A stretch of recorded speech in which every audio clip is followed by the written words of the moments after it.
Are we ready? Yeah. Okay. Hi, I'm Ayla Solaris. I'm an artist and animator focusing on themes of sustainability and nature. Hi, I'm Kyra Lorden, artist and animator, and I guess I would say focusing on themes of... I wasn't ready for this question. Sorry. It's okay. I would say focusing on themes of, like, location and specific emotion, actually, and how they tie what my work does. The ocean. The ocean.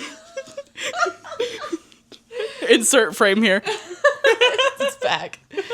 This is episode 2 about what inspires us and how to find inspiration. Right? Yeah. Okay. Episode 2 of the Walloo podcast. I do want to start with what is inspiration.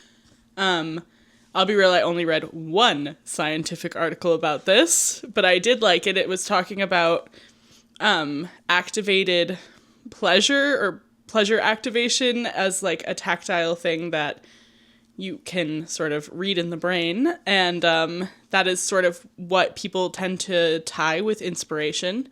This article comes from the College of William and Mary in Virginia, I believe, which I did a teeny bit of research on. Seems good. I previously actually hadn't heard of it, but it's like the second oldest college in the U.S., question mark? My research wasn't thorough.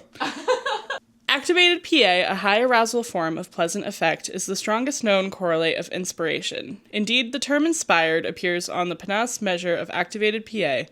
Because activated PA is often present during states of approach motivation, it particularly resembles the inspired two-component process. Though inspiration and activated PA overlap to some degree empirically and conceptually, considerable evidence supports their discriminant validity. First, inspiration and activated PA are factorially distinct. Second, consistent with the tripartite conceptualization of inspiration.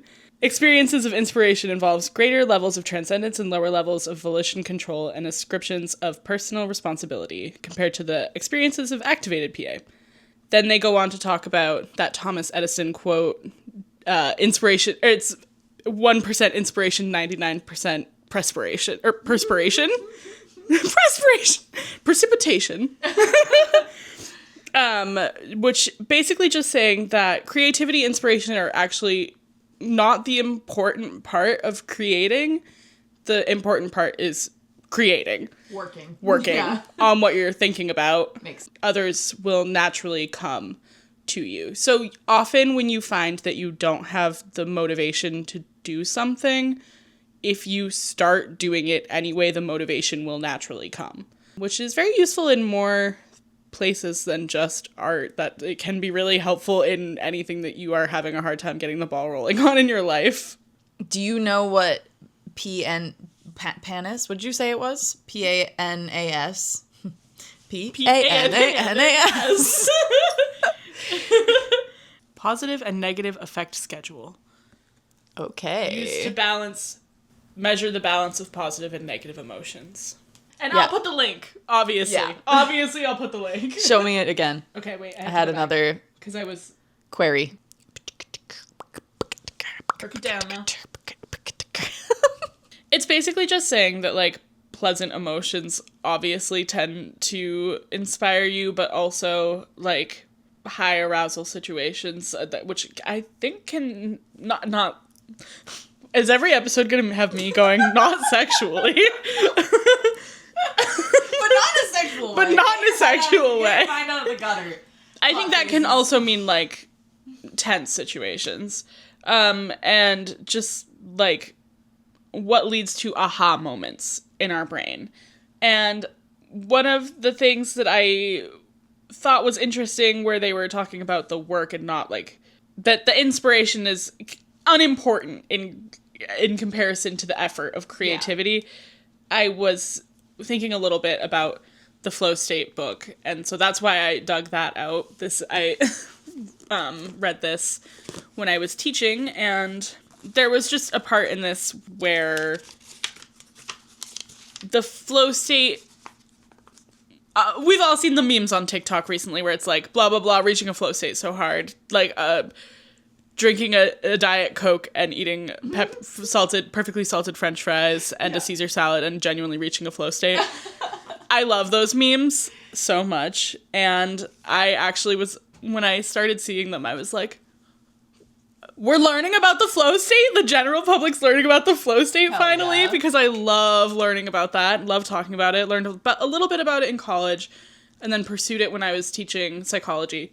So the author is quoting someone else and saying, ask yourself whether you are happy, J.S. Mill, and you cease to be so. I just thought that was really interesting because I think that if you are actively seeking out inspiration and you're not putting in the not necessarily the work, but you're only seeking out inspiration and not working on any other phases of your craft, that you tend to become stuck in a rut, and you may only end up replicating things that you've already seen or doing something less original or whatever. Yeah, when we started talking about this subject and I was thinking about how I find inspiration, the first thing that came to mind was inspiration finds me.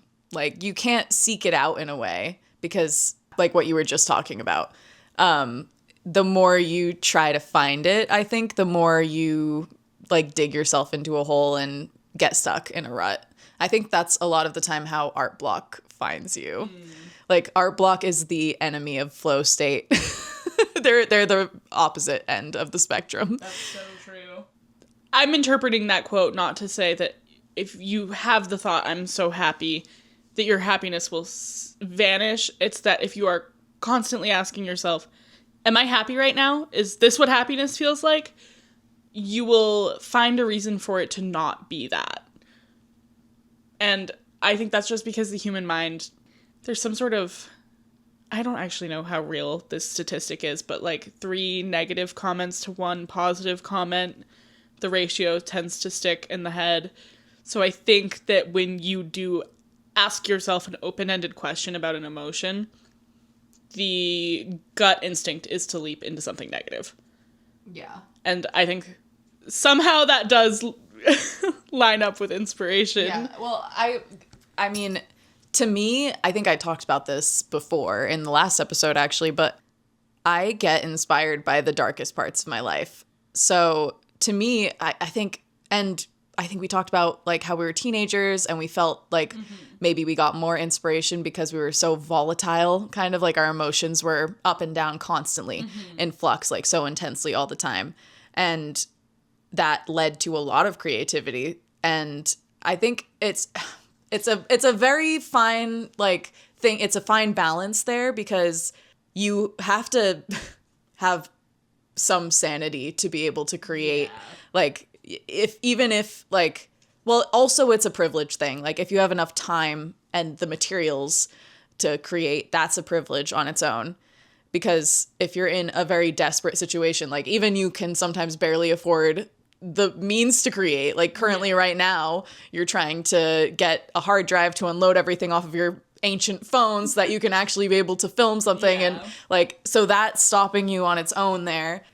And if you're too sad, you will not create. That was exactly what I was going to ask. Is like, if you're too deep in the throes of what's happening to you, are you going to want to do something? Maybe not. I mean, maybe a lot of people use art as an outlet, but then But also if you're perfectly content, you also might not be. That's true. So it's kind of like, I mean, it depends. It's sort of a stereotype of like the dark and tortured artist. Yeah. I wonder about that sometimes because like, I find that like personally, sometimes I worry that when I'm working on something, it's coming from like an unhealed position. Like sometimes I really like memoirs, and when I read celebrity memoirs in specific, I think sometimes you can tell that they are coming from something with like a lot of unhealed trauma, or like they are still doing work in therapy and they talk about that, but you can tell it's like not done or something like that. And I find that to be really interesting because I always want my work. I was working on a book and I was like,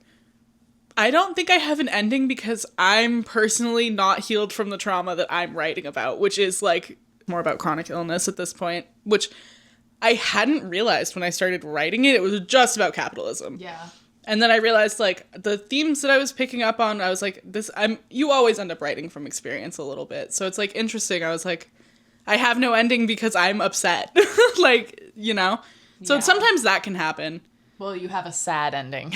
But the inspiration, well, I do have a sad ending. Yeah. I have, like, 8. You don't want that. I have 8 sad endings, and I'm like, that's too sad.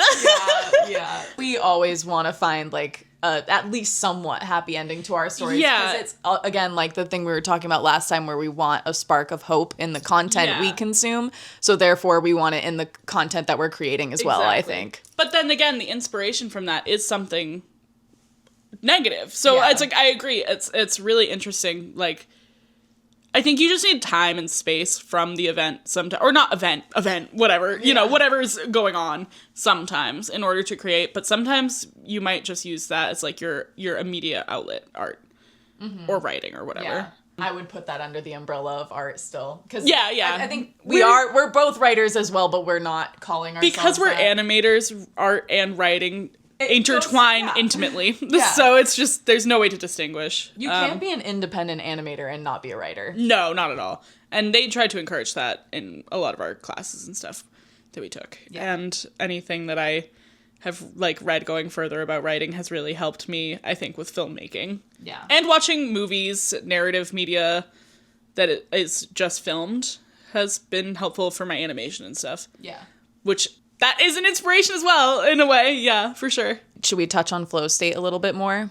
How to find inspiration is really easy for me to talk about, but like how it works in my mind is a little bit more complicated for me. So this is kind of just like a rocky start for me because I don't really understand it, to be honest. I think only because I took so many psych classes and then I taught it. Yeah. So I had to do a lot of independent research. I've taught art before, but I've not taught about the psychology of it or That's anything. Fair. Yeah. I think, getting to be a teacher at a private school opened a lot of windows. Also, you're like obsessed with like the dawn of art and creativity, I think, in a way that I have never really looked into. I respect that about you so much. Like, I think I think it's really interesting, but I've never been like, ooh, this is like the dawn of art. Yeah. I mean, like going off that, like riffing off of that a little bit, you could talk about like creativity in animals that aren't humans. Yeah, oh my god. Because inspiration for things that isn't even like necessarily like crows using tools and stuff like that, for sure. What separates us from primates, like greater apes right now, isn't even necessarily inspiration or creativity. It's not, because we've seen that in those animals. It's their inability to, as far as I recall from the documentary that I watched, which I believe was just called like Ape Genius or something like that. It's older at this point. Was that they cannot continue to teach a lesson that they haven't experienced across generations. That's like a very human thing, which I think beautifully ties in with like oral storytelling and stuff like that across generations. It's like a huge human tradition, and I guess greater apes just don't really have an ability to communicate. Like they will teach the lesson but not the why, I think, is the issue. So like if you hurt a monkey while he's like reaching for a specific toy or something, they'll start beating up the other monkeys when they reach for the toy so that they won't get the lesson from the humans or like the greater punishment, but they are still teaching a punishment, but they don't know how to extrapolate from that, basically. But like a lot of them are as smart as like toddlers and like birds. I was like, gonna say, I think a lot of humans still do that sort of thing without realizing. Yeah. Like we are very close to them. Yeah. Watching that documentary, I'll find the name and I'll put it on here, but that documentary was like mind-blowing to me because I was like, we are so animalistic. It's not that animals are so smart as humans, it's that we are so animalistic. Yeah, I think a lot of the times we don't even realize. Yeah.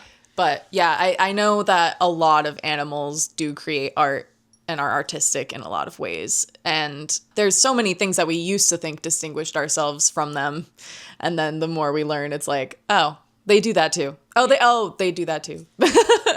And I actually think that we took class called Minds, Brains, and the Consciousness. And when you talk about the idea of a true AI, an AI that passes the Turing test, indistinguishable from human, not AI like generative AI, the whole class, I couldn't understand. Well, yes and no.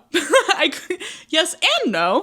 I could understand, because it was a class full of art students being like, well, the thing that distinguishes us from the robot is art. And I think that if something passes, if we revert back to I think, therefore I am, why we have no proof of anyone else's I think, therefore I am. You only know that you think and therefore you are, and you extend that courtesy to everyone else that looks like you. That's the human thing to do. And so that's sort of the birth of racism, sort of why we don't treat animals the way that we treat people, and sort of why if a robot actually not fed from human artists made art, we would say that it means nothing, that they still have no soul. What defines a soul, we don't know, but they don't have it, is what people were saying in the class. And, like, basically, like, kill them was what they were saying, like, get rid of it. Like, and I couldn't understand, because I think that if we see spiders making spider webs that have aesthetic components as well as functional components, and we're just like, oh, it's some instinct that they're following. It's not like a conscious choice, as if our art is like it's an instinct. Yeah. So that's, I guess, why I'm interested in the birth of it. That's so fair. Yeah, I think I did go see some cave drawings in New Mexico and stuff, and I was absolutely, like, seeing it in real life hit different. Like, I hadn't realized how much respect I had for it until I was there in person, and I was, like, really floored by it. And also, there's, like, certain areas where you can walk up and, like, put your hand against it and touch it, and there are certain areas that are cordoned off. Is that how you say it? Cordon? Yeah, I don't know how to say. Why would you ask me? True. Well, anyway, parts of it you can touch and parts of it you can't. And it was crazy to see how humans just could not stop themselves from adding to the art. And I was, like, both frustrated and also in awe of it at the same time, because you get to see the juxtaposition of, like, the ancient drawings next to the new ones. And sometimes you're like, well, some of these, you're like, did someone climb up there and do something new? Because how did they, like, there's UFO drawings on, like, every, I mean, I'm wearing a shirt with a UFO on it right now, so this is very in theme. But, I mean, this is a whole can of worms to get into, obviously. I don't have time to talk about all of that. Alien and Ghost episode when? Yeah.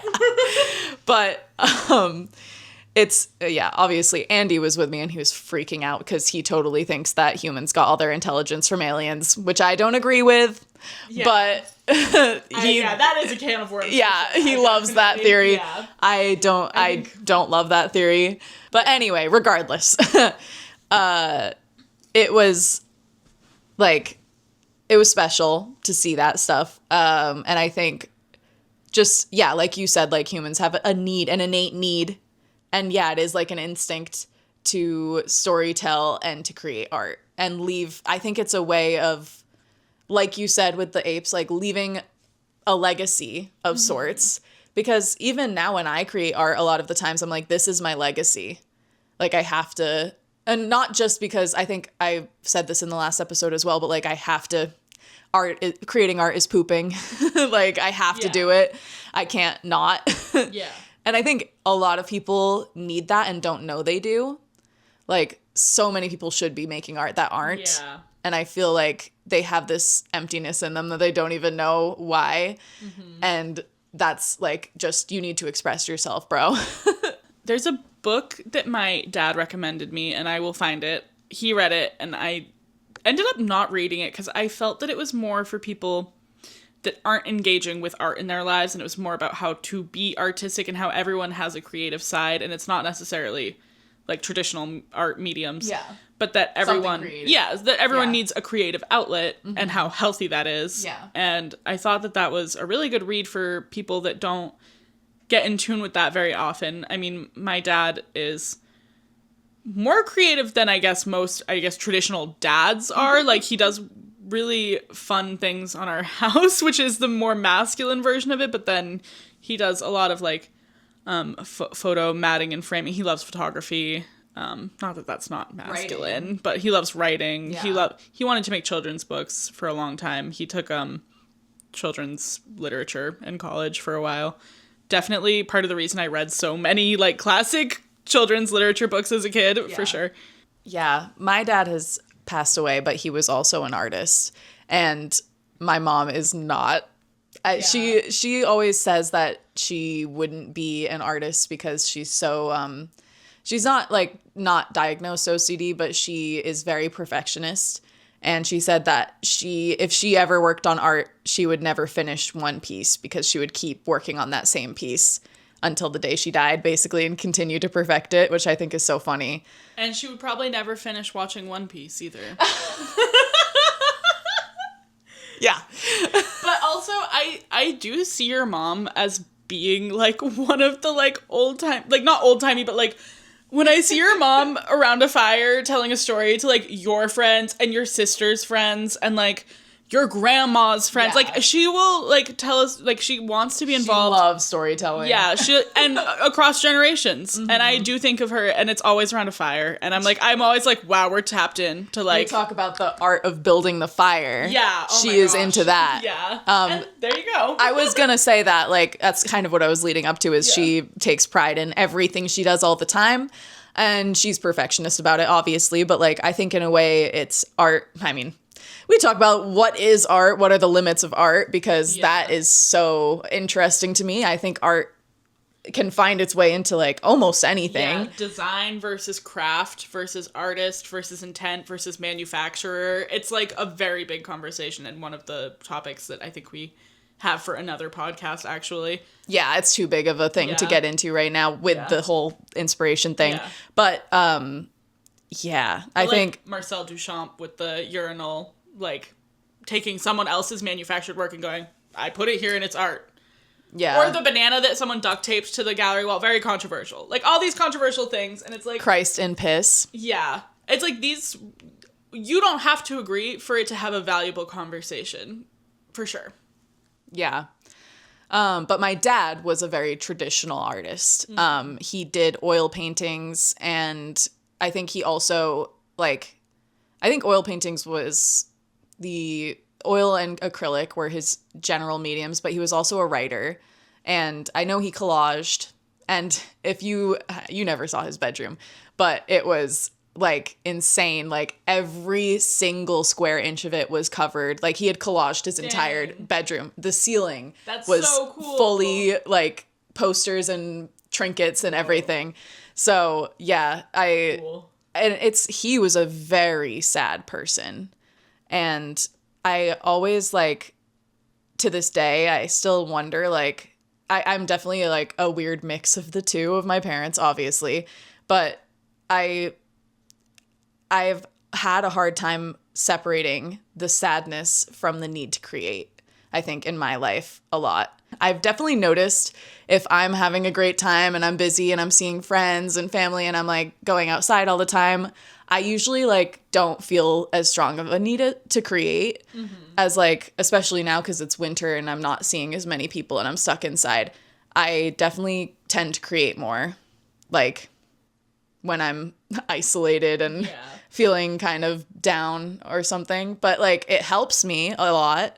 So I don't know. It's just an interesting... I don't know what the conclusion here is, but I just wanted to talk about it. Yeah. No, I also have another open-ended sort of question to add to that, in that I sometimes wonder if it's partially, like, living in New England, I almost feel like the inspiration and the creativity flows with the seasons, or that things have, like, a cyclical nature in some ways. Because I was upset this whole month because I felt like I haven't been able to get we filmed the first podcast and we were in such a good place and our routines were so like stacked and aligned and hopeful, and then I just felt like I fell off and I couldn't catch up, and I was like very upset with myself. And for the first like 2 weeks, it was that I just wasn't getting anything done, but I still had the motivation and the inspiration. I just wasn't able to get stuff done because of work or whatever. And then once you aren't able to work on it, my motivation and inspiration went away, like, with it. And I was also just like, I wonder if it's a winter thing, partially, but then sometimes I'm like, we create more in the winter, so we're more, like, tapped into being sad, and in the summer we're just happy and outside. I don't know. It's just something I was wondering about, and wondering if maybe it is normal to go through, like, a couple weeks where you're really high productive and you have a lot of inspiration, and then maybe a couple weeks where you have a lot of inspiration and it's not coming out right, and then a couple weeks where you have no inspiration and you're not making anything, and then cycle back into I'm making a lot and it's coming out great. Like, maybe that's just normal. Yeah. I guess I'll never know, you know? I watched recently, because I've been trying to create content online and it's been a real learning curve for me. I've been doing a lot of research on creating content online, and I watched the Odd Ones Out video on how to find inspiration. Oh, that's like fun. 2 days ago or something. I really want to watch his Warrior Cats video. So bad. So good. I watched that recently. It was so I watched good. a different lore video about Warrior Cats and it wasn't good because it was lore about, like, the hunters, the Aaron hunters, and I was like, I'm not as interested in that. That was an interesting video because, again, it's all about, like, why people made so much art about Warriors cats, and a lot of it doesn't even have to do with the books, really. It's just and he really didn't, it was more of I think it's okay to ask questions and not have answers, but it was very much like, why? Yeah. Which I think is so funny. Well, but I actually have a little bit of a theory on that. My partner thinks that anything that you can sort of slot yourself into easily will immediately become very popular. There's a naming convention and there's specific clans. Yeah. Harry Potter is very popular, even though we hate J.K. Rowling, and by extension, we don't support Harry Potter products or books. But also Hunger Games, and that other one that was popular at the same time as Hunger Games with that girl where she goes, ah, or whatever, she screams weird. Pleek. What? Pleek is from Glee, I think. Pleek. The Uglies. Oh my god, Divergent! Okay, Divergent! I was like, I know I'm gonna there's some funny scream in Divergent. I don't know what you're talking about. I haven't seen or read them. I have no other context for them other than that, and I know that there's groupings. But yeah, things like that, they get really popular. And people love, like, Zodiacs and MBTI and stuff like that. Yeah. I think that's... We love to categorize ourselves. Magical Girl. Yes. Oh my gosh. Everything like that. Steven Universe. Yeah. Oh my god. Anything that you can, like, make a self-insert character for sure. Yeah. Oh, the Odd Ones Out video about how to find inspiration. Sorry. Circling back. Yeah, circle back. So he was talking about how hard it is to be a creative person online and create consistent videos. I think he puts out a new video every month. Mm-hmm. And it was really interesting because it does tie into what you were saying in the first article. And basically he's like, yeah, sometimes I just find inspiration, like when I'm out driving, I see something and I'm like, oh, I could talk about that. Mm-hmm. And I think a lot of his videos, because he uses humor often, and, you know, I think humor is a great tool. But we were literally just talking about that earlier off camera. With our films, this is another tangent, but with our films for school and art school, I think we both did a lot of serious, dark themed things because, again, most of my inspiration comes from traumas and dark themes, which I enjoy that. I enjoy that media. Mm-hmm. I enjoy consuming that media. I enjoy making it, as long as there's a spark of hope. Although I do like The Walking Dead, and they never put a spark of hope in there. Pisses me off. But I hate The Walking Dead, even though I enjoy it. So whatever. Remember more of watching other people's films tend to be the funny ones. The ones that actually get you to laugh tend to be the ones that stand out. And also other people watching the films, like my dad, when we had our senior showcase, his favorite was someone's like 10-minute one that was like, I mean, it was really well animated, to be fair, but it wasn't about that for him. He thought it was really funny. I think the best things, for example, Inside by Bo Burnham, the best things for me are things that can have some humor, but have dark themes as well, like dark, serious themes. Those are my favorite things, I think. I mean, although Hunger Games doesn't have anything funny in it, I don't think. Right? Not really. No. No. I mean, no. But I love it so much.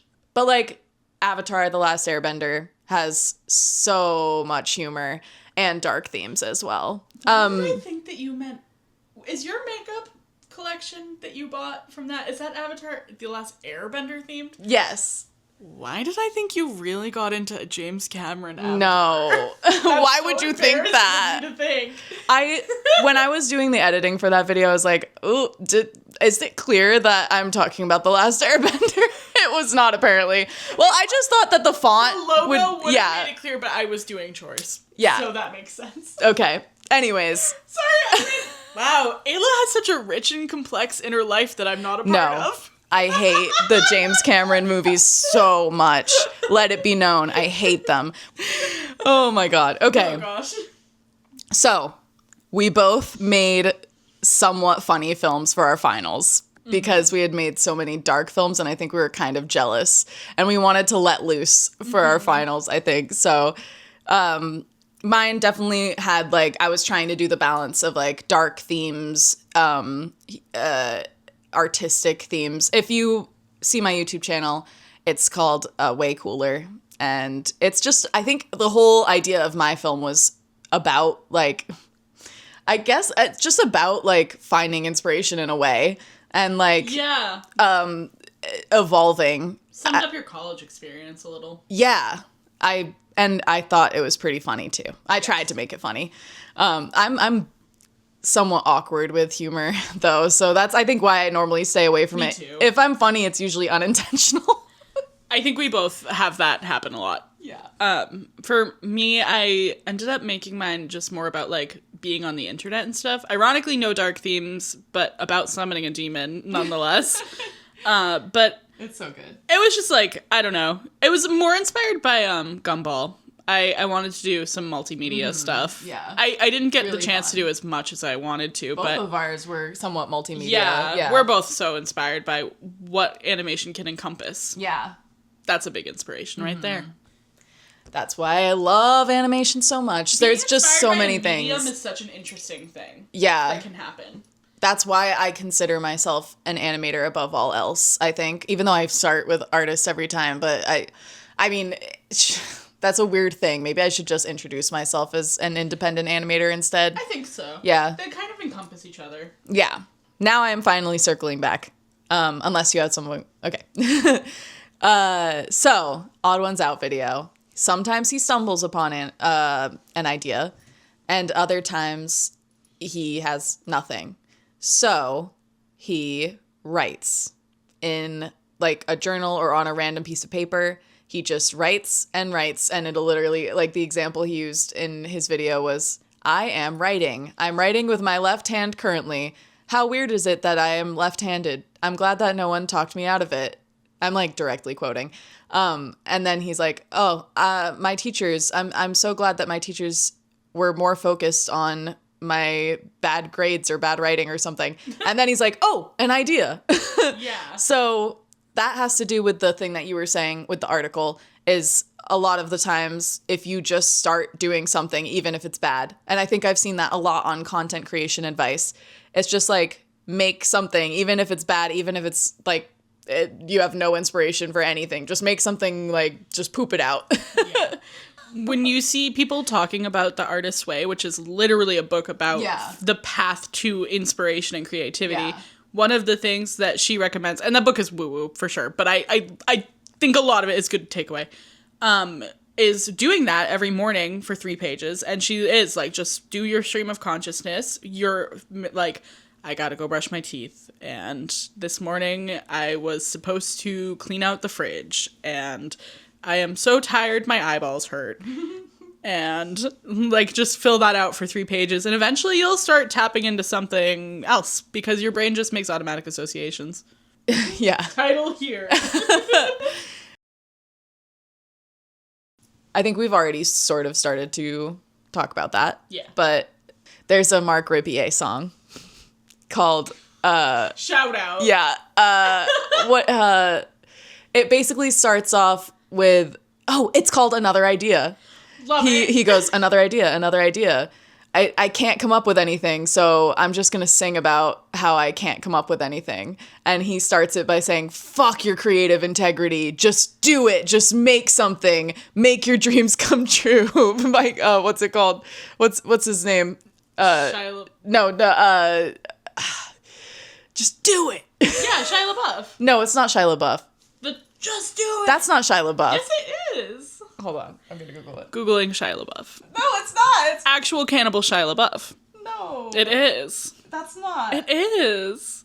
The, like, green screen just do it thing. That's definitely Shia LaBeouf.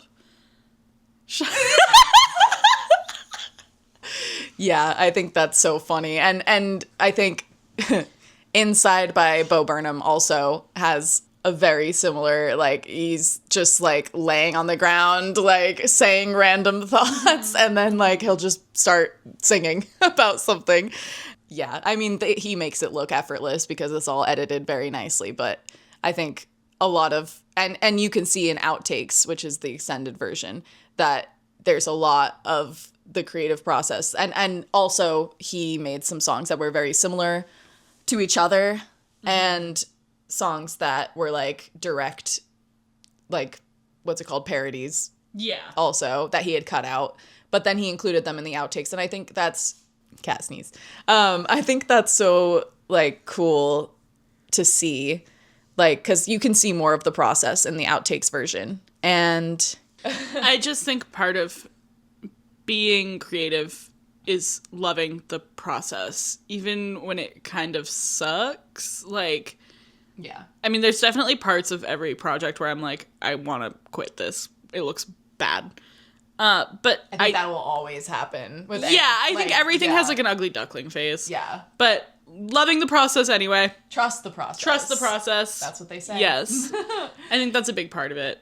I go through that with almost every time I make anything, even if it's just like a small drawing. Yeah. There's a moment where I'm like, oh God, this is so ugly, I want to quit. And then in my head, I'm like, trust the process, trust the process.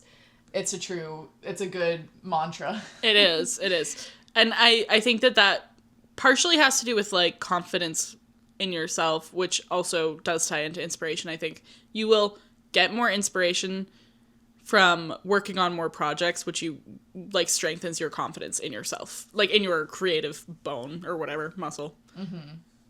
Yeah, I think we've talked about this before, but the more we work on certain projects, the more inspiration we have for other projects, and it really feeds into itself. Like, even talking about it, like in this podcast right now, I'm like, oh, I got some ideas flowing in my brain. Like, we literally just came up with like two more podcast ideas during this podcast. Yeah. We'll have to write them down later. But I think that's another thing is Kyra and I, like, we have this is maybe a little bit of a problem how many ideas we come up with in a way, because we just suck at keeping track of things sometimes, and we come up with things like fast sometimes, especially when we're working on a project that we know very well, like Rhodon. Yeah. And there's so many times where we're like, oh, this is going to be so good. We put that in there and it'll be so, we're both like, yeah, that's great. And then the next time we work on it, we're like, wait, what? Yeah. What? We had a good idea last time. What was it? And then we just don't. It's just gone. It's just totally gone. It'll be like an entire session of work. Like, we'll be like, we're riffing. Oh. That's flow state, baby. Yeah, that's flow state. Oh my God. If we had a fucking camera on. Yeah. We have like a reference to like a big flow state moment that we had. We literally go like the mac and cheese fight. Yeah. Like, that's a big, we wrote out a conflict in this narrative like with such efficiency, and like it came out so good. Every line. Yeah, every line. Page. We said, we're in it. Word for word. Word for word, bar for bar, joke for joke, even in the funnier parts. And it was crazy. We've never edited that scene. It's stuck it's been in a huge part of the narrative for every iteration of Rhodon that we've written, which is probably like 8 at this point.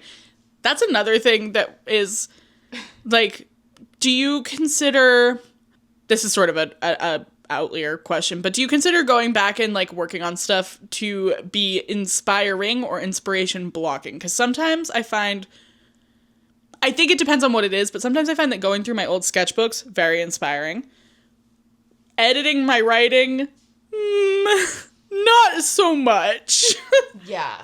I think that is I've seen this advice a lot of times where if you're writing a book or something, you are only supposed to read like the last 2 sentences that you wrote and then continue to write. Yeah. You are not supposed to edit the previous page or 2 pages or anything if you want to continue to write. Yeah, which I'll work myself into a hole, for sure. Well, that can happen regardless. To edit, so that's so annoying. But yeah, I agree. I think editing, it's just a different headspace because it's not really a creative headspace per se. True. It's very a critiquing headspace. Yeah, so which is so different. You're kind of shooting yourself down before you start, maybe, is part of it, I think. Yeah. Okay. Yeah, how to find inspiration besides just working until you find it. Yeah, well, okay. I think a lot of people, it finds you and you hope to find it. Yeah. A lot of people, I think, turn to Pinterest, which I definitely do, but they have a lot more AI on there now, and I think their policies about it seem kind of negative. I haven't really read too much about it because I don't use Pinterest that often, and when I do, I just avoid the AI, because I know you can't always tell, but you can most of the time tell. Especially with what I'm looking at in Pinterest, I'm usually looking at like graphic design and illustrations. So it's just, I don't know. Yeah. It's just more obvious. Mm-hmm. But I do think that it's important to have other resources besides Pinterest because of stuff like that. Like when you want to have perhaps like photo studies or something like that, you don't want to be feeding the, I do like that trend where people redraw AI art for themselves, but it almost feels like the snake eating its own tail, because I'm like, that AI was trained off of another artist, and then so aren't you like sort of copying that artist, and like that artist didn't consent to having their art on the AI to begin with, and we don't even know who or what fed that AI. Yeah, so I don't know, it feels a little, and like also just being like bringing more eyes to like how AI can make art by doing that sometimes, although I do think at this point everyone knows. No, I mean, there is an artist, and I will have to find her because I really like her art. She does textiles inspired by what trains the AI, and I find that to be really interesting because I think that brings more technical awareness and helps question like why or what is it learning, and still in such a really interesting artistic format. Talking about websites where people go to find inspiration is an interesting thing, because I still have a blog on Tumblr, and Me too. Back in the golden Tumblr years, that was a huge way that I would get inspiration, or at least like design inspiration, not like story inspiration. Mm-hmm. But I would go through, I'd be like, oh, look at all these colors, look at like the way that people are drawing certain things and stuff. Not like, I wouldn't be directly taking inspiration, but I would be like, I mean, Kyra creates a lot of mood boards for things. I'm not usually one to create a mood board, honestly, on my own, but I have done a lot of mood boards with you for other projects. Yeah.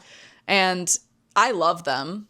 I think they are really interesting, but I do find that I don't often use them, like even when they are created, which is interesting. Like I'll create it and I'll like, that's cool. And that's like in my mind, in the back of my head, like even when I work on stuff. Yeah. But I think more often I'm inspired like by big ideas, themes, and stories more than like.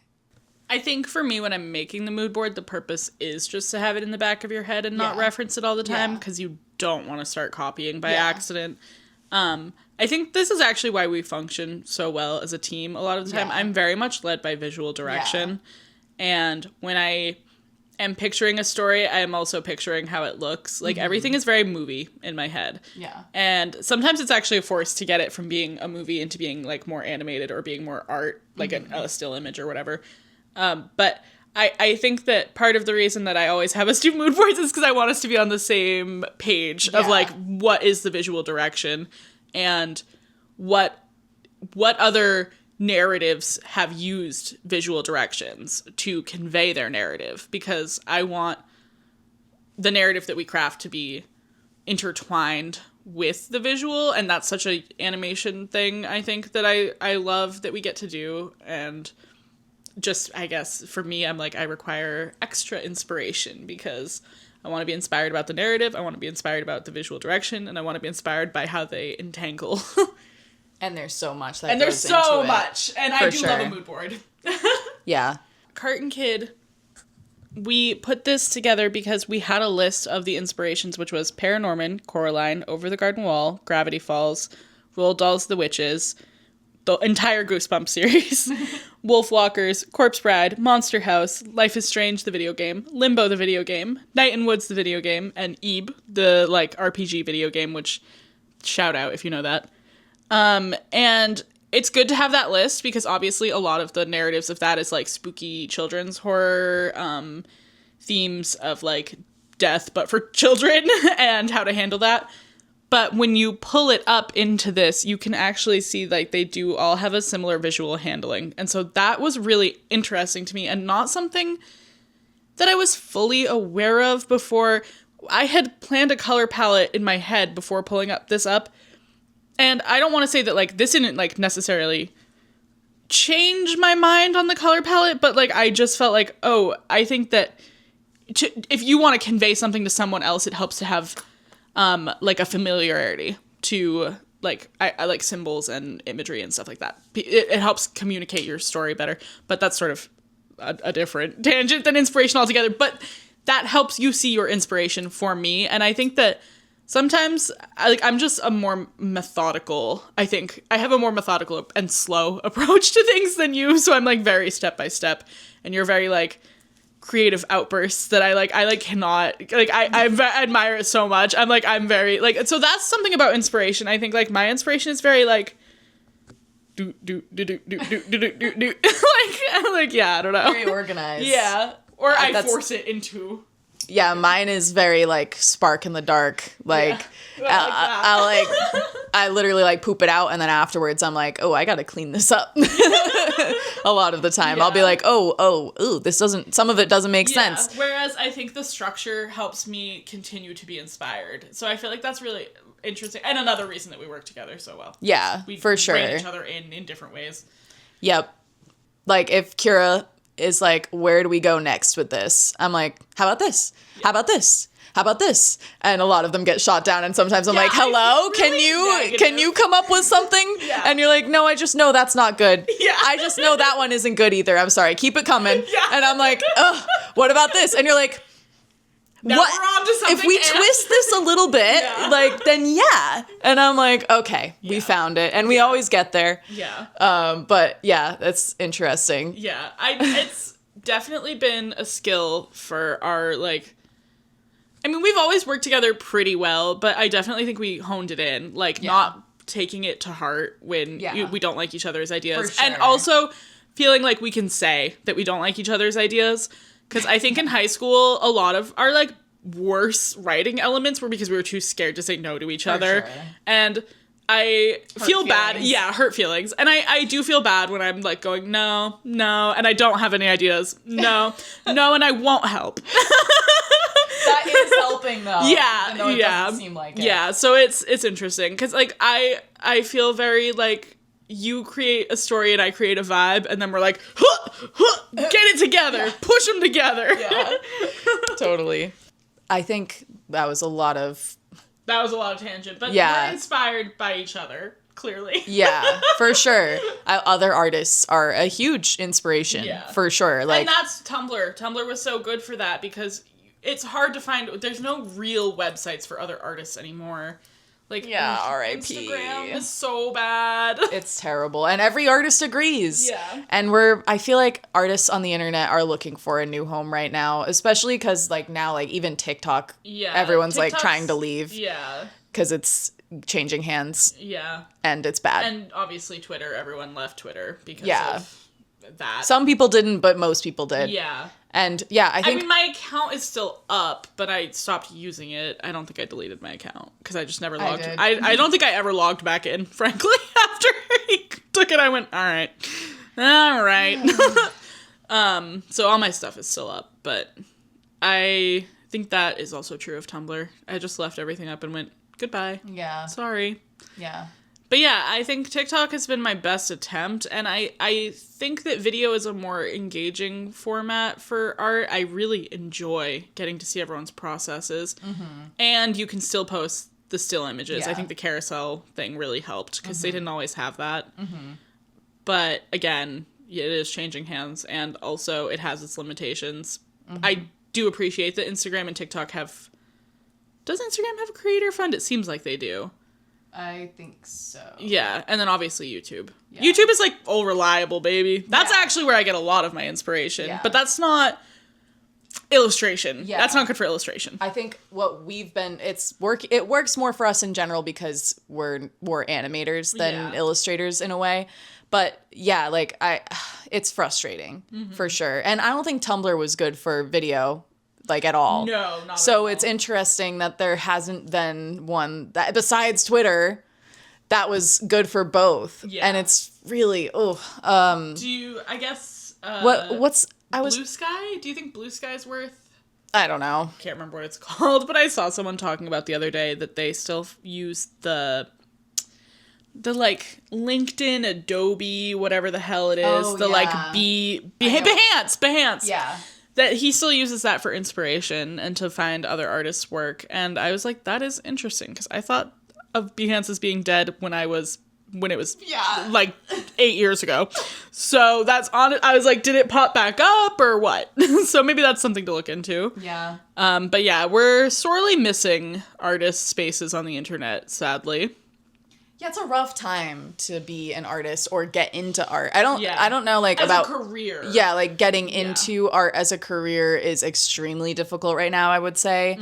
And a lot of people a lot of people are saying that like also you need to be like skilled in as many things as possible to be able to like get a job, which is like contradicting itself it's just dumb. I think everyone's like, there's never a better time to be an influencer. But also... You need a niche and enough money to, like, have a manager and an editor and, like, all that stuff. Or enough free time. Or enough free time. To do everything yourself. Equate skill. That's true. But yeah, you either have to have a million media skills and free time. I'm enjoying making stuff and connecting with people. Like, I get a lot of joy out of posting my art on TikTok. Not just, like, seeing likes, because I know that's sort of, like, an addictive, like, generational bing, ding, ding, ding. We love notifications. But, like, someone made a video, and I'll post that, too, here. A video inspired by an illustration that I made on TikTok. She made a painting based on an illustration that I made, and I was like, yeah, that was cute. That's crazy. I love that. So, like, the act of connecting is what it's supposed to be for, not necessarily... all this extra shit that you have to learn to like get engagement. Yeah. To actually find a community. Yeah. I think art is innately like intertwined with connection. Yeah. Which is really cool.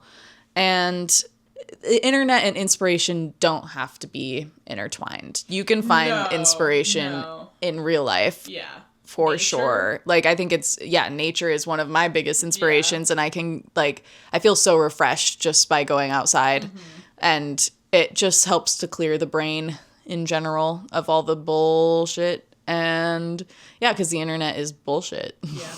Especially with AI now. Yeah. Especially. Yeah. Like, it's worse than ever before in that way. For artists to create stuff and to be inspired, which is so unfortunate. I would say for, like, taking yourself outside and finding inspiration, obviously nature, go on just a walk is great. Or a third space. Or any third space. I was going to say specifically I find to be thrift stores, grocery shopping, libraries, stuff like that. I find to be very inspirational sources. Yeah. People watching is a great one. When I'm at work, I've been drawing people in their, like, crazy winter getup because everyone's, like, bundled like crazy, and I love that. Yeah. So, I mean, there's a lot of things. I think that when I was unemployed, I was starving for inspiration because I was not leaving my house, and the internet just isn't enough. Mm-hmm. You need to have real life experiences. Yeah. I know I mentioned Stephen King last time, but his On Writing book, I believe talks about, I haven't read it all the way, but I believe he talks about like being at his job and being inspired by working like a menial job. Like you spend a lot of time sitting and just with your thoughts. And I think quiet time with your thoughts is valuable for inspiration as long as you don't let it be the only thing that you do. Which reminds me that I meant to talk about this earlier and I didn't, but burnout is a huge thing for anyone that's doing art as a career.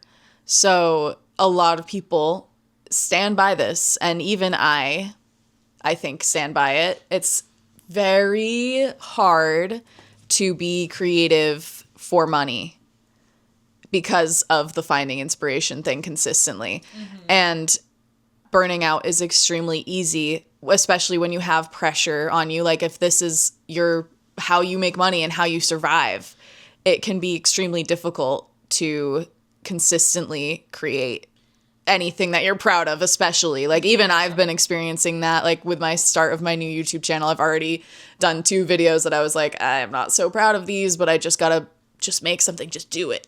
Just do it. Yeah. But yeah. There's those psychological studies that say if a child has a hobby and you add too many external motivator rewards, their desire to do the thing actually goes down. So if a child naturally likes to draw and you start rewarding their behavior with like candy or allowance or whatever, I don't have a kid. But then they will naturally be less inclined to draw or be more stressed by the idea of drawing. They will have less natural joy from it. And that's really hard. Yeah, like you said, when you already are doing it as a career, or if you're upgrading from a career, like this is no longer a hobby when you start to put this level of effort into it. You have it as a job, but even I would say now you have something that is no longer a hobby on top of your job. But my job isn't like hugely creative. It's involved with creativity. Like it's sort of creative adjacent. Like I don't have to, which I did a project recently, which is why I've been so burnt out, where I had to be creative and I had to make art for my job. And then at the end of the day, I was like, I don't want to do anything else to do with art. Like I'm so tired of this. It's for me. And even when I was in school for it, I was like, I don't want to be creative for work unless it's exactly what I want to create. Unless I'm the director and the writer. And we've always said this, and that's why we work on our own stuff now. And I still worry about, like, what if we do get successful? Are we going to lose that spark? Mm-hmm. And I'm sure in a way it'll come and go because it always does. Yeah. But like, it worries me that we won't have as much fire for it as we do now, because we have a lot of fire for it now. Like we always want to work on our projects. There's never a time where we don't. Yeah. And it's maybe because we don't get to do it all the time. Yeah. And we don't have to do it at all. Nothing is telling us that we have to do this. It's an extremely difficult thing. And I think part of the struggle is what makes it worth doing, which is interesting. Yeah. I don't know.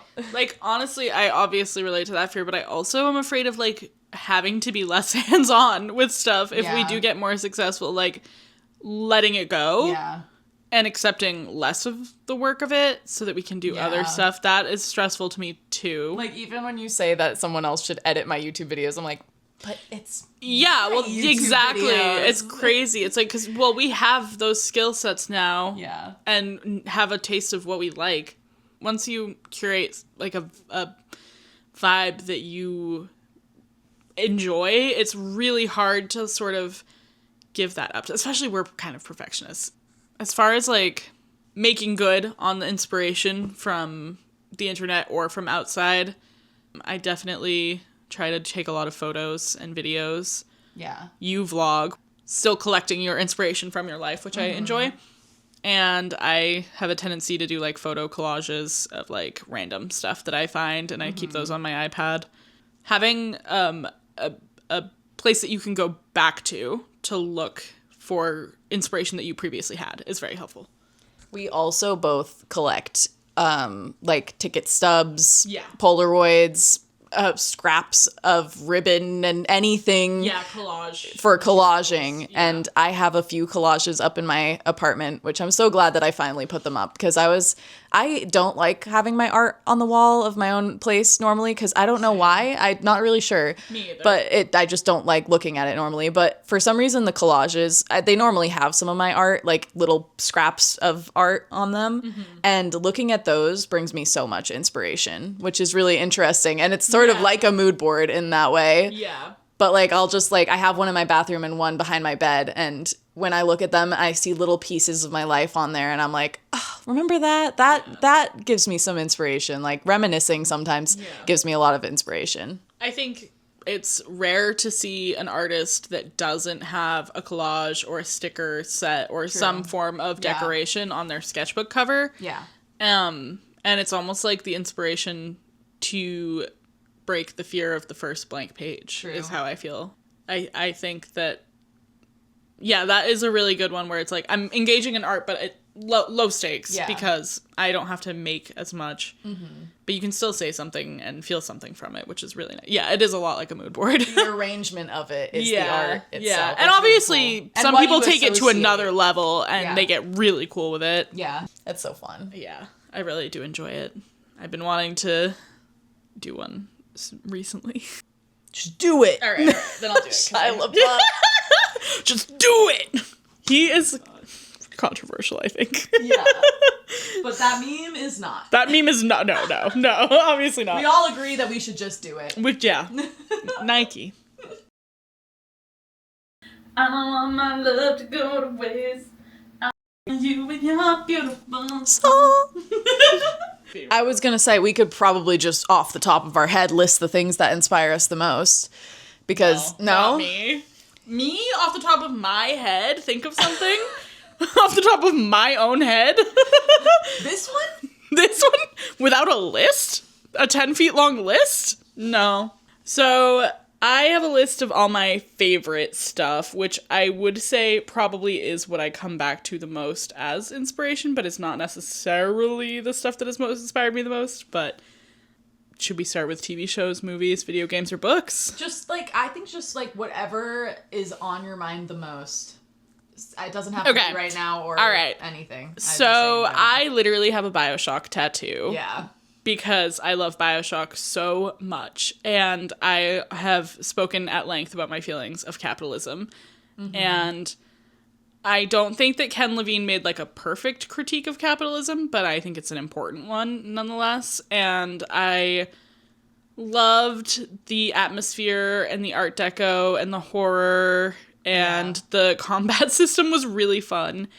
And that was my first taste of what's a narrative that only a video game can tell? Because I've heard that they're maybe making it into a Netflix series, and I actually think that doesn't work with the story of being forced to do something by the confines of the game, because you can't, you have to go to certain areas and do certain things in a video game. Mm-hmm.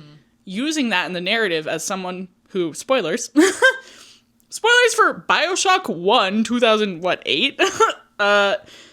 Yeah, you are brainwashed the whole time. You have essentially been mind programmed to be doing these things, and realize they've sprinkled that into the narrative. Yeah. Is crazy. Yeah. And something that and also I think that a lot of VR games only work in a VR space. They've done a lot of narrative storytelling games in VR that you kind of are living through a movie. There was a specific one that I'll have to find that I watched in college that I really liked. That was, I think, about being stoned. Kind of like The Lottery. Kyra and I both have tattoos from another thing. Which is Adventure Time. Shall we? Yes. Whip them out. Show them off. Yeah. Swads. If we'll you put pictures too. Yeah. It's Adventure Time. And Adventure Time is definitely probably my biggest inspiration of all time, because it's the reason it's the reason I went into animation in the first place, which is so crazy. I mean, it's one of them, which I mean, there's many, Yeah, but it's yeah, the of biggest course. one. It was like an aspiration of mine to work on the show, which I did talk about in the last podcast. So good. And I love to see that it's getting more attention now, I think, because of Fiona and Cake. Like, Yeah. people finally, like, a lot of people went back and watched it, and a lot of people are like, oh, I didn't realize it was that deep. Yeah, people finishing it. For the first Yeah. time Like, ever. because you would see the first few seasons, you're like, this is a silly, silly show. Yeah. Which it is. Yeah. But I think that's part of the beauty of it. Like, Yeah. it's got so much comedy. Yeah. It's got so many dark themes. It's the perfect chef's kiss. Yeah. And, yeah, the lore.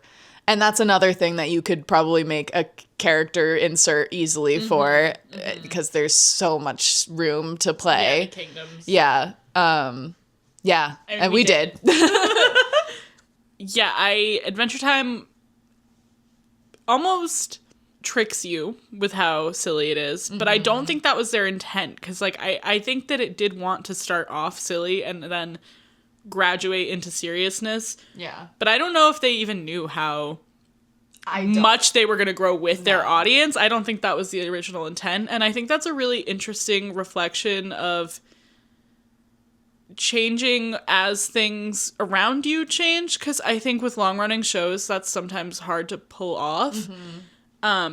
Like, I know that a lot of people aren't happy that Bob's Burgers, which is another, like, not a huge inspiration of mine, but one of my favorite shows of all time, people aren't happy with how, like, sweet the new seasons have been.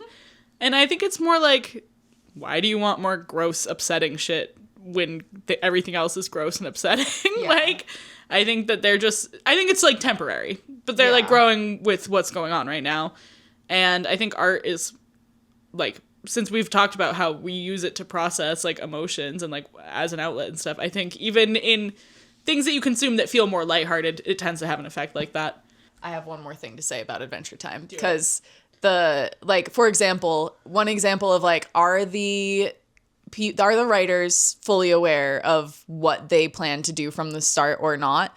Speaking on that is that one scene where I think it's Jake the dog, the episode Jake the dog, where it's Farm World Finn, and he goes to, like, he puts the crown on, and then the bomb explodes because he's using all of the power. And in that one quick shot, they show the bomb cracking and exploding with Marceline there, and the crown is still on Simon. And so everyone's like, is that just an animation error that they didn't catch because it was such a quick shot? Or was that intentional? Yeah. And then, like, 2 or 3 seasons later, there's the episode, They retconned I think it was The Maid. I think that's what it's called. Yeah. And it's when Finn has to go and Prismo tells him, this is, again, spoilers for a very old show, but he's like, you have to clean up the mess that you made, basically. And he learns about Farm World Finn at that moment, and then he's like, but that's me. Yeah. And Finn Sword's like, that's me. Yeah. And it was something that Prismo did. He moved the crown from that to that part of the timeline, basically, and then it explodes.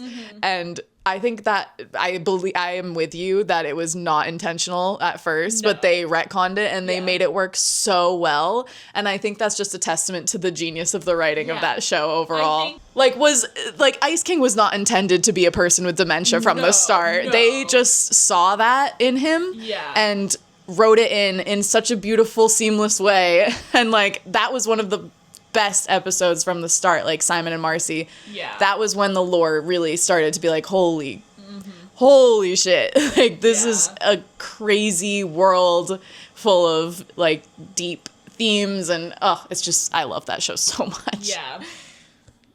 Yeah, there was another part of it that I was like, do they know what they're writing? And now I can't remember what it was. Sorry. It's okay. Yeah. But yeah, there's a lot of, like, the big hole in the side of the earth and stuff like that. Like, you, or the one in Steven Universe also. You just wonder, like, what were they planning? And I think that just shows that they have a really good knowledge of their own, what has been shown in the show. Not necessarily lore, but just, like, knowing what has transpired in the episodes of your own show, which I find that a lot of writers, I mean, I didn't watch the last 2 seasons of Stranger Things, but I heard about the documentary and I heard about the ending, and that there was a lot of continuity errors that just showed that they didn't know what had transpired in the aired episodes of their show, which is unfortunate. And I do think that requires, like, you need to go back and watch what you put out. Like, yeah, which is a different story from inspiration, but it's like, in order to continue writing something, if it's coming out in stages, you need to see what the finished product was. Yeah. That's actually a complaint that I have about another show that I really liked the first season of. Think about it constantly. Haunting. This is a good, actually, topic to switch from Adventure Time to this, to me, because formative ships for me as a child, Bubbling, was very big for me in finding out that I was a lesbian. And now we have the Are They Gay of Shauna and Jackie in Yellow Jackets, which the first season of that I thought was maybe a perfect season of media for me personally. I think that was genuinely such an amazing thing. And then they hopped on Reddit. Yeah. They kept reading everyone's theories. Yeah. And they said, I've got to outsmart my audience. Yeah. Let me ruin my own fucking show. And they've cut it down from 5 seasons to 4. They said next season's going to be the last one. Shocker. Hey, shocker. Yeah. But I do think that was a really good story of the toxicity of young female friendships and, like, budding queerhood a lot of people have interesting discussions on that, and I want to have an episode on representation in media. Yeah. Spoilers for the latest season of Yellow Jackets, but Shauna does hook up with Hat Girl, Melissa, and everyone's like, well, she's just using her. And I'm like, but you saw how her relationship was with Jackie previously. Yeah. And now she's using this girl. But that doesn't eradicate it from being queer, which I found interesting. That is neither here nor there. I do find that to be so well written in the first season. It was so inspiring. I was like, I want more horror that I enjoy being able to see the clear inspirations from it of the Andy's soccer team and Lord of the Flies. I find like those are very interesting things to draw from, but twisting up the scenario. I really enjoy when stories are like that. Like, I think it's okay to rehash something as long as you are saying something different with it. Because we're watching the new season of Bridgerton and talking about, oh, so it's Cinderella. Yeah. I mean, we haven't gotten far, so I am expecting them to depart from it a little bit, but right now it's straight up Cinderella. I mean, I feel like I would be remiss to not mention Hunger Games. Again. Because I know we already talked about it in the last episode, so I'll be very brief. Yeah. What can I say that hasn't already been said? It's a perfect story. Yep. In case you didn't know, every chapter is written with the 3-act structure, as well as every book, as well as the overall story. You can tell she was a screenwriter. Yeah. It's beautiful. It's just fantastic. And somehow the prequels have been, like, I would say living up to the original, which is so rare. Books-wise, at least? Yeah, books-wise. I mean, all of the movies I think are pretty mids. Yeah. And I think I already talked about this too, but Avatar: The Last Airbender is another perfect, in my eyes, media that is so rare. Like, the writing in that is insane, and as well as the visuals. So that's a actual animated show that I think is also just flawless. Yeah. I would like to contribute to the flawless animated show Over the Garden Wall. I love short. Yeah. Love it when it's short. Yeah. What the fuck was I trying to say? What's it called when it's little? Miniseries? Yes, I love miniseries. Yeah. I wouldn't say like that I would put this on my favorite list, but that miniseries Adolescence that we both watched was incredibly filmed, and I'm very excited for the Lord of the Flies adaptation that he's putting out. Yeah. Speaking of Yellow Jackets and Lord of the Flies. Yeah. The one-shots, the one in Haunting of Hill House, amazing. I love a tracking shot. A long tracking shot is great. Yeah. One of my favorite miniseries of all times is Made. I made you watch that. You also made you watch that, and I talked about that last time too. Yeah. But I really enjoy stories about resiliency. Yeah. Which Hunger Games is. Yeah. And I'm currently reading Anthony Bourdain's book, and I feel like all of those things kind of talk about, like, survival versus gusto versus gluttony versus performance. Like, it's very interesting. Like, what does it mean to need something, every piece of it, to be alive, and then also have that thing in excess as one person? I find that to be very interesting. I don't know. It's not necessarily always about food, but I think in those cases it is food. A huge inspiration as far as those stories go is also, like, and we've talked about loving survival stories in general. Yeah. And my book is a survival story, and so is yours. Yeah. And for me, my book is literally about when there's nothing left to live for, what do you find to live for? Mm-hmm. Which is a huge thing for me because I've been through that in real life. And it's like, yeah, like what inspires you when there's nothing to inspire you, because you'll always find something. Yeah. Like, even if there's no humans left in the world, I think you would find something somewhere. My book is about finding, like, just like finding a spark of anything, joy in, like, old pieces of art, basically, in a world that's forgotten. I also I always joke about isekai stories with my friend, but I also really like when someone normal or hopeless gets thrust into a crazy scenario, and then they still have to deal with, like, the normal or hopelessness of themselves, even in, like, an interesting world building. Like, I really love Fallout, and I feel like since you are playing the character usually, like, they are, depending on the Fallout game, pretty heavy on the role-playing, so it's like, you get to put yourself into, like, what, like, if you were a vault person, and you emerged into, like, a totally ruined world, like, how would you deal with, like, the pure ruin of, like, everything that you expected? Like, that's pretty crazy. And real life can be like that. And on the opposite spectrum of that, I'm gonna keep talking about video games, but Firewatch is one of my all-time favorite video games. It's so beautiful. I know people dog on it for being a walking simulator, but I love video games as narrative storytelling formats. I think it's so important and interesting. And one of the really good things about that story, spoilers, is that he is a man suffering from depression and shame that he's running away from, and he gets sucked up in what he thinks is this, and I mean, it's lightly a mystery story, but he wants it to be a big, life-altering, life-changing, life-saving mystery thing that will completely pull him from his past traumas. He won't have to think about them. He'll be a new person because this thing has happened to him. And that's not exactly what they're saying, but by the end of it, it's solved, and he's still him, and he still has to live with himself. And there's this Adam Sandler SNL bit that I think about all the time, where he's a tour guide in Italy, and he's like, please, if you're sad at home because you don't like yourself, I'm paraphrasing, you're going to be sad in Italy because you don't like yourself. But remember, you're still gonna be you on vacation. If you are sad where you are, and then you get on a plane to Italy, the you in Italy will be the same sad you from before, just in a new place. Does that make sense? Gosh, I mean, I don't think this is a very good piece of media, but it is one that inspires me often, and it is Naruto, which is about a character who never gives up. Believe it. Believe it. Yeah.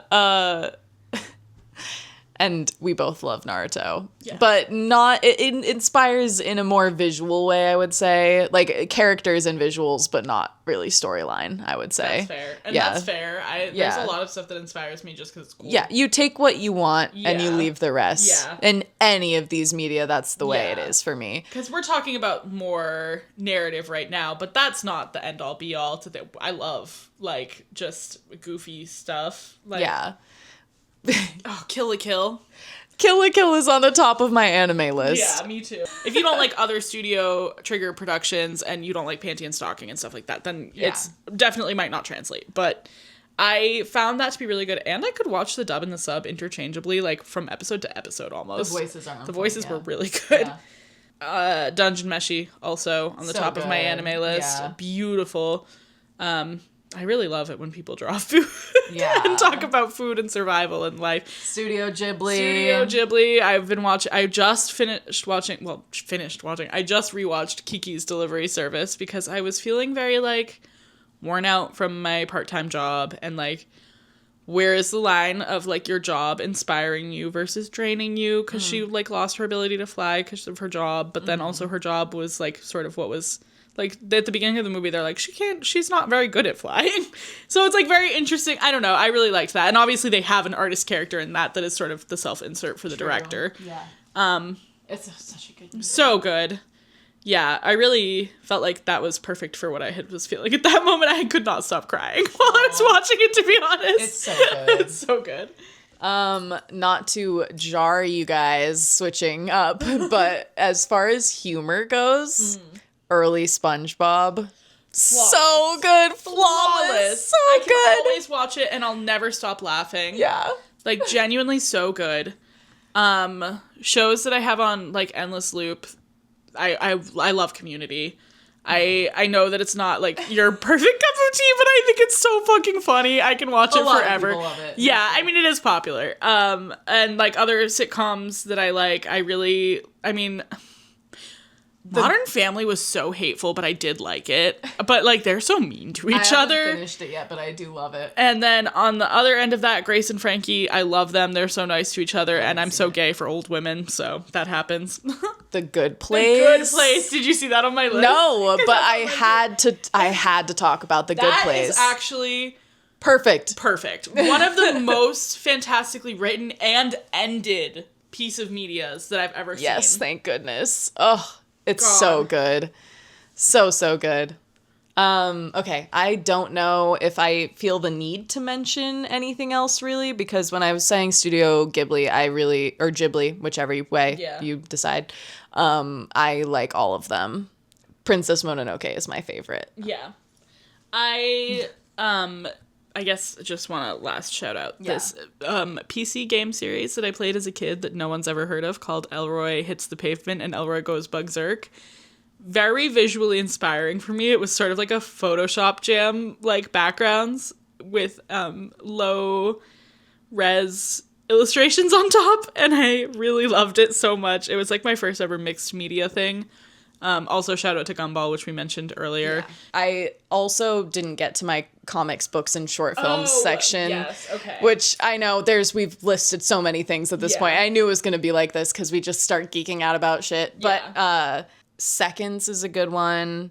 Hyperbole and a Half is hilarious. And has dark themes. Yeah, it's beautiful. I love it. I love it so much. It's hilarious. It's sad. I laughed. I cried. Yeah, that book actually made its way around every single person in my friend group, including people that I don't think I'd ever seen read a book. Like, frankly, like, everyone enjoyed that book so much, and it came back to me ripped in half, and I had to rebind it. Good. It's so good.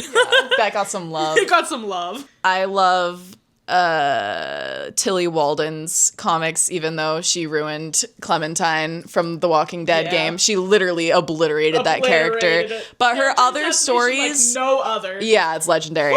But the stories that aren't based off of another world, her memoir is really good. I think it's called Spinning.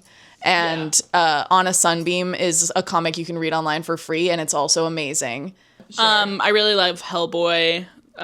Mike Mignolia's art style with the harsh black shading is, like, crazy and something that I had never, like, seen done in comics. Because I would say traditionally I actually am very judgmental of comics art style. Like, it very makes or breaks it for me. And you a second ago, Hyperbole and a Half is so good. Well, it is. And it is.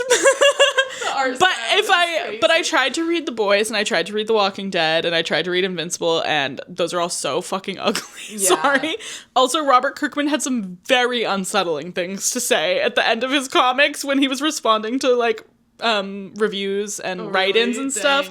And I was like, oh. Some people love that art style. I actually think he's grown a lot as a person, to be fair. But yeah, I think comics actually and animation can sometimes deter me if it's too ugly. That's which fair. is a judgmental place to be, but is the fact. No, I think it's art. So it's like whatever you like is what you like. And everyone's going to have different opinions on all the stuff we just said. I loved Powerpuff Girls and My Life as a Teenage Robot and stuff like that aesthetically a lot. Yeah. Meaningful movies to me, though. Spirit Stallion of the Cimarron. I literally, if I ever need to cry, pop that movie on. Yeah. I will lose my mind.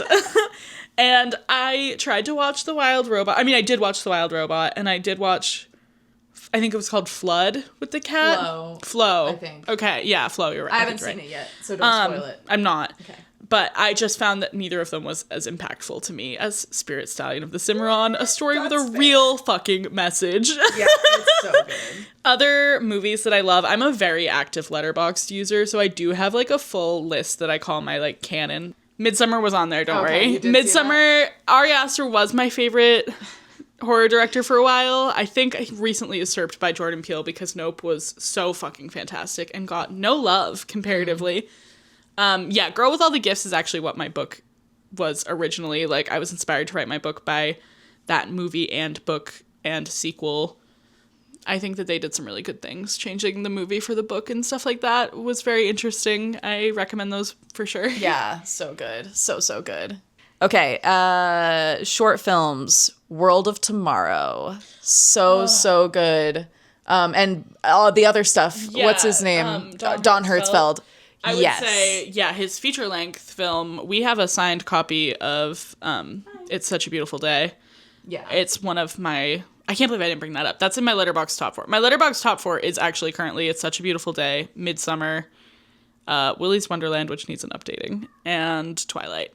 But that is one of the most impactful pieces of media I've ever watched in my life, if I'm being honest. And I know that it hits that way for many people because I have shown it to people that like aren't engaged in animation and they still find it to be like it hits, which I find to be interesting. I was worried that it wouldn't translate because it feels like it's such a movie for animators for some reason to me. Yeah. I think the same with World of Tomorrow. Yeah. He's a great artist. Yeah. I really love Don Hertzfeldt. And this is so random, but Sipka, if you've ever seen that, it's so inappropriate, warning, but it's so good. And it's at the top of my short films list. Yes. I have a link. If you need it, let me know. Talking Cure is one that we reference constantly. Yeah. I genuinely make the joke of like, when can I send this to my therapist? Yeah, that one is on Vimeo. You can literally just look up Talking Cure and might as well have. Once you watch it, you'll know. So good. Might as well have. Does that man know what he's done to our lives? Also, a music video, Paradise Awaits. I know we also love that one. The song is good and the video is amazing. I can't believe we haven't talked about music as an inspiration at all. Oh, I know. There's so many. And music isn't even on here. I know. I don't have it on mine either. What the heck? I've never even considered. Is a huge inspiration. Yeah. Ugh, there's so many things that can inspire. Yeah. It's like, and my list isn't even updated because there's so much. Yeah. Kitty Cat 96, that artist in general is Vune. Yeah, I think one of the only mainstream short film animators that you might even know about. I don't know. Popular. I would say people have honestly started calling other people Vune copycats, which means well enough known to be getting copycat allegations. Yeah, for sure. Yeah. And then one more I'll mention is Born in a Void, which is so good. But yeah, there's so many good short films. I really loved getting to go to the Ottawa Film Festival. I recommend going to film festivals, museums, any sort of like art markets that you can. Event-based art is really great it's Meow Wolf, obviously Meow Wolf is a very expensive and specific thing, but if there's any immersive art in your area or like installation, Meow Wolf has cheaper days, but it's just less accessible. Cheaper or free even artist exhibitions. Yeah, you want exhibitions. I love studio specific installations so much. I think those are really great inspirations a lot of the time.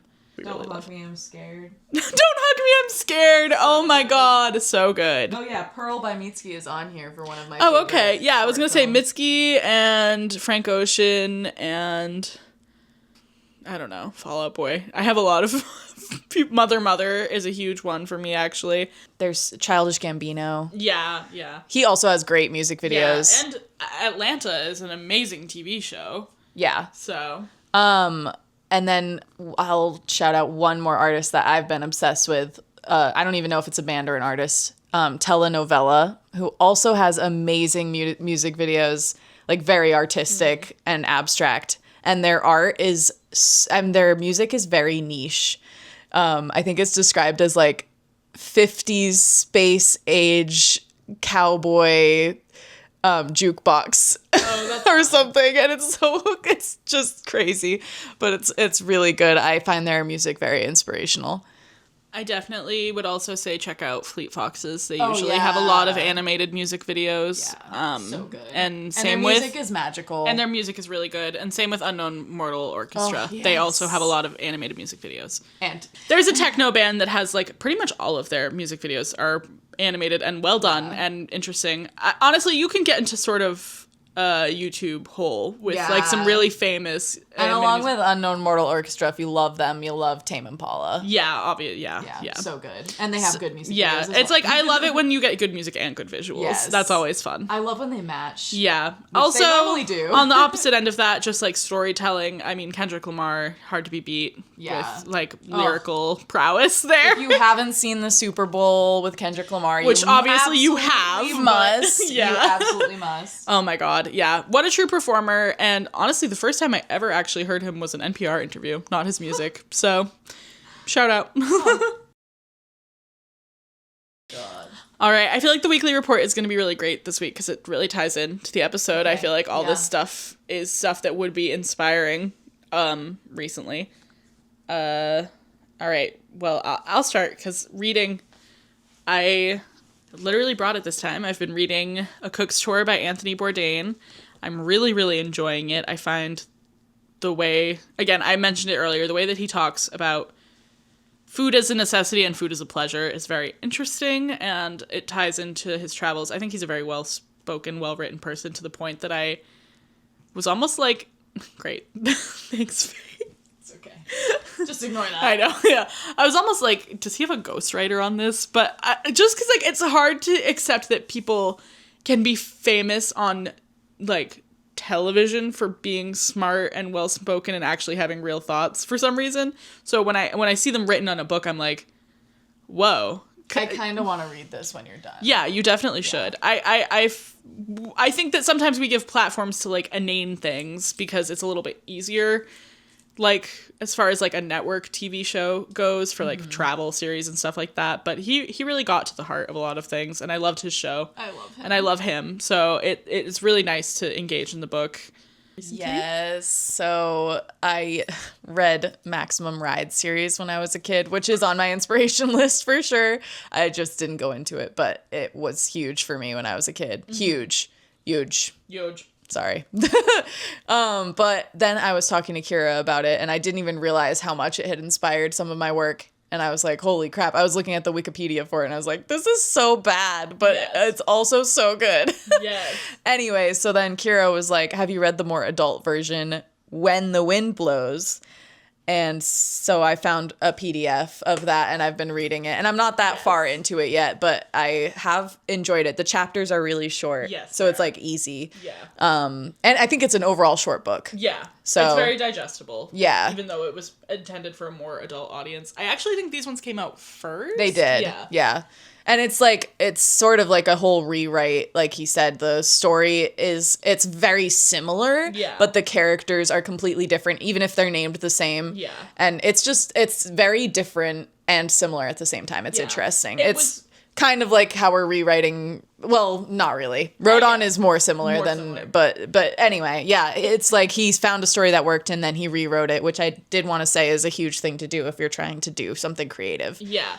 I mean, James Patterson famously does have a lot of ghostwriters, so it's interesting to think that maybe he hired someone and had essentially just like plucked his own OCs out of a story and then rewrote a different story for this concept.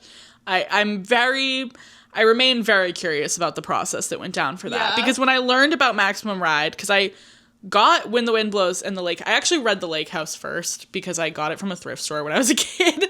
And then I read the first one because I wanted to know what the heck was happening. And yeah, when I learned about the other ones as a kid, I was like, so where's Osmandius?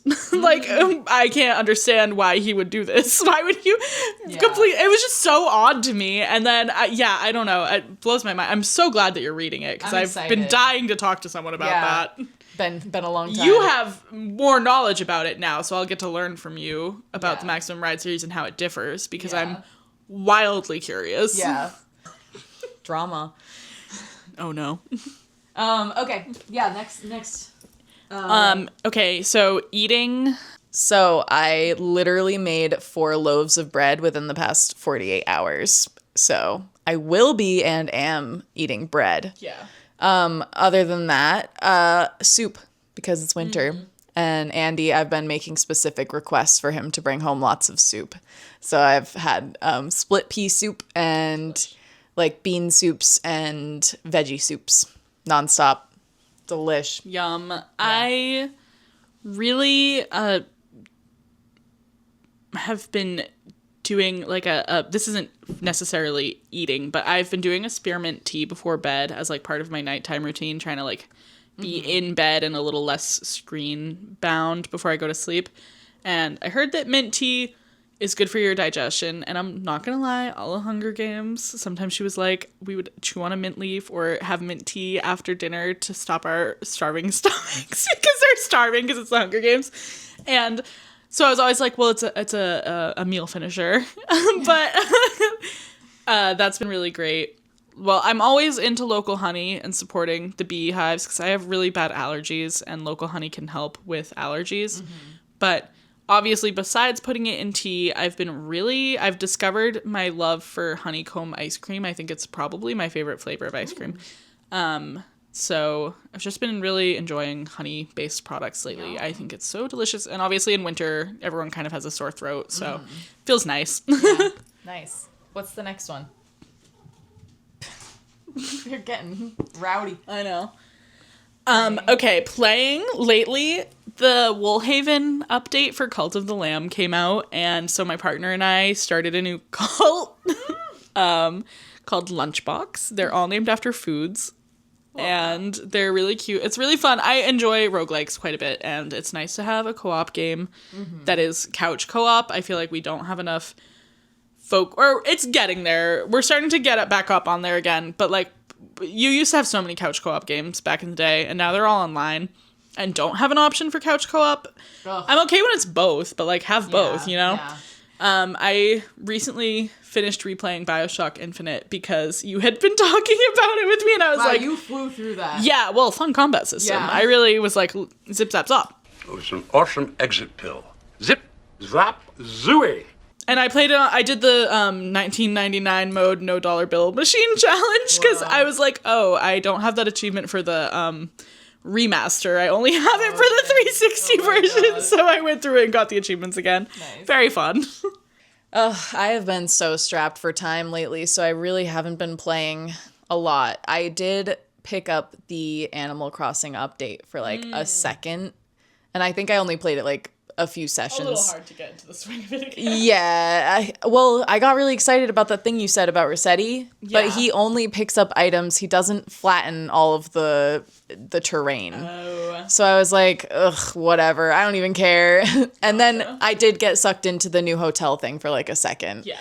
But then that's just Happy Home Academy or Happy Home Designer. Yeah. But I'm okay with that. Yeah. I liked Happy Home Designer. I only played a little bit of that, and I really haven't had a lot of free time, unfortunately. Any card games?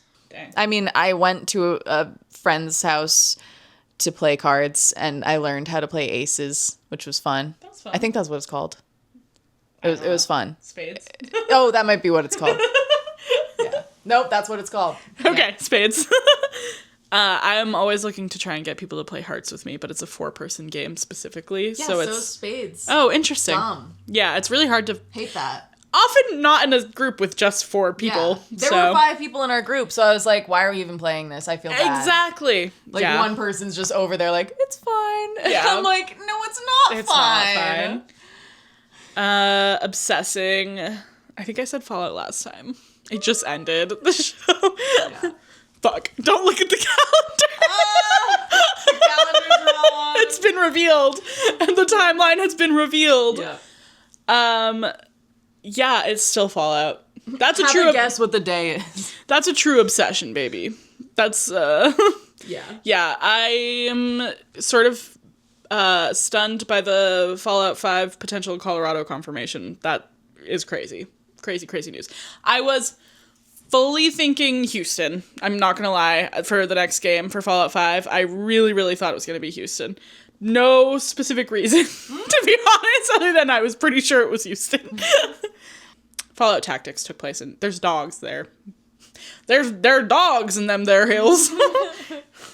Obsessing. Well, I fell back down the Vocaloid rabbit hole again because I was making a video about it, and wow, there's just so much to learn about Vocaloids. So yeah, I've been obsessing about that again and listening to old and new music again, and it's fun. It's a fun time. And that's like another thing about, like, I think it's a similar, like, you could make a self-insert Vocaloid character. You could make an Utao for yourself. Yeah. And it's like, it's a beautiful thing. And also it's the same way, like, you can make endless art about it, and it's just such a great creative outlet. You explained Magnet to Andy last night. Oh my gosh. He's like, that's so weird. No, that's gay love. Yeah. Gay and straight and any couple you could ever imagine. Yeah, honestly, everyone's done Magnet pose. And yeah. I was like, I've drawn it, I think, at least 3 times, 3 separate occasions. Yeah, that's icon. With that's 3 different people. 3 different couples. I should simply say. Iconic. Yeah. Recommending /advice. Journaling. Yeah, I recommend getting a nice journal set up because it inspires you to want to journal. I have like this whole setup that I have. Yeah, I have a whole setup basically, and it makes you be like, ooh, look at that thing. It's so cool. True. And you want to get into it. I really enjoy picking out like a pen that I like, a nice highlighter. Yeah. That would be my recommendation, is find something that you think you will actually fill up, because for... Speaking of the artist way again, to do the 3 pages in the morning, they don't give you a size recommendation of what the 3 pages is, so bite off what you can chew. Yeah. Do you still do that? I haven't in a long time, but I really want to get back into it. Yeah. It was really nice when I was doing it. Yeah, I bet. That's creative hygiene, baby. Yep. Okay, recommending. What would I recommend? Just, like, don't bite off more than you can chew, which I'm trying to give myself this advice right now because I've been chewing a lot. Gotta give yourself some grace. Yeah. You're doing a lot. And I think if it's too much, just like poop it out and don't worry about the quality. That's, I think, what I've tried to let myself do, and it's been helping. So that's my recommendation for the week/month. Yeah. Treating, using my mornings before work when I work in the afternoon as like a window of time that I can actually use to do stuff instead of just getting ready for work has actually been a real treat for me. I ordered breakfast the other day because I was like, you know, it was payday. I just ordered some Dunkin' from down the road, and I watched a movie, and nice. It was like after I had like done like a 40-minute cleanup of the house, so like everything felt really vibey and nice, and I was like, this is delightful, and I should be doing this with my mornings more often, because I think sometimes when you have something planned for like 1-ish in the afternoon, it can almost feel like, what's the point in doing anything until then? And then when you get home, you're like, I've wasted my whole day. So I don't like that feeling, and I've been trying to circumvent it a little bit, and that's been really nice. Good. I know, you're like, you haven't been treating yourself at all. I have been torturing myself. Yeah, is tea for torture? Ugh. And not even intentionally is the worst part. Yeah. And I wanted to chill this January. And yet, I instead chose to make 3 New Year's resolutions that involve a lot of effort for all three of them. Treat yourself to some grace. Yeah, treat yourself to some grace. I don't know how to do that. Treat yourself to a vacay if you can afford it and you're privileged enough to do so. It's your honeymoon. Yeah, I mean, my second honeymoon. It's your real honeymoon. Yeah, this is the just a vacation. That was something that we were kind of like forced to do because my grandmother was like, "You're going," and that's my recommendation and my treat recommendation. Treat yourself. My recommendation. Recommendation. The new Star Trek podcast. Can you tell that we've been talking for like 3 hours at this point? Bro, more like 4. Holy crack! Holy crack! I'm cracked. Whoa, hey. We're on a bed. You can't be saying. All right, you guys. Thank you for sticking with us this whole time if you have. I know it's been quite the yap sesh. I'm really excited for next one. I don't know, now that we're in it, I feel like the topics are just gonna flow forever, so buckle in. I love yapping. Yeah. This one was fun for me. The last one was too, but this one was even more fun. Good. Yeah. Yeah. So I hope you have a beautiful day, butt faces. And Stay creative. yeah, stay creative. Good luck finding inspiration. I mean, you shouldn't have any issue after what we talked about. We gave you a little bit of advice. I think it'll be fine. You'll never have any issues after this. Just do it. Yeah. Don't even worry about it. Just poop it out. Poop it out.